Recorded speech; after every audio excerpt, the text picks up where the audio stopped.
Et là, on est rendu en 1919, on commence à parler de prohibition. La prohibition américaine qui va durer 13 ans, qui va être ratifiée en 1920, qui inaugure un des métiers les plus intéressants, les plus dangereux, les plus glorieux, les plus drôles, les plus intéressants pour quelqu'un comme moi qui fait un podcast, le métier de contrebandier, de passeur d'alcool et de bootlegger. Oui, oui. Or, Est-ce que tu l'as déjà expliqué pourquoi il appelait ça bootlegger? Ouais.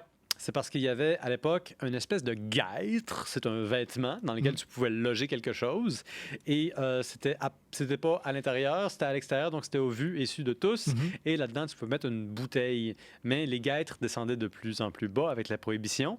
Et allaient dans une botte. Et donc, tu mettais littéralement Ton flacon. En fait, c'était pas juste une botte, c'était aussi un legging, genre une espèce de pyjama qui avait une poche ou alors un guêtre ou alors une espèce de courroie dans laquelle tu pouvais cacher ton flacon. Mais grosso modo, c'était pour passer des flagons. Des flagons? Ouais. Flacons? Des flacons. Puis ça, c'est parce que avec la prohibition, avec l'interdiction du commerce licite de l'alcool, les gens inventaient toutes sortes de choses pour faire passer de l'alcool d'un endroit à l'autre. Puis une des façons, c'était de se faire construire des fausses bottes, des bottes qui étaient ridiculement élevées ou alors qui étaient ridiculement longues avec des Juste cachets donner secrets. une idée aux gens. Là, si les gens ont vu le film avec Julia Roberts, c'est quoi le nom du film, les gars?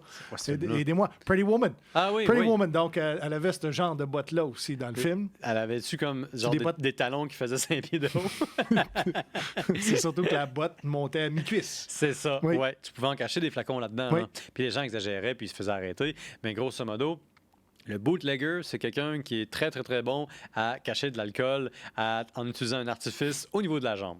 Ouais. Je n'en dirai pas plus parce que je trouve qu'avoir dit ça, c'est comme super louche. Ouais. Surtout que tu disais qu'il portait des bonnes ninos avec ça. Ouais. Donc, insérez votre imagination fertile ici et continuez. Rien à voir parce que c'est caché dans des leggings.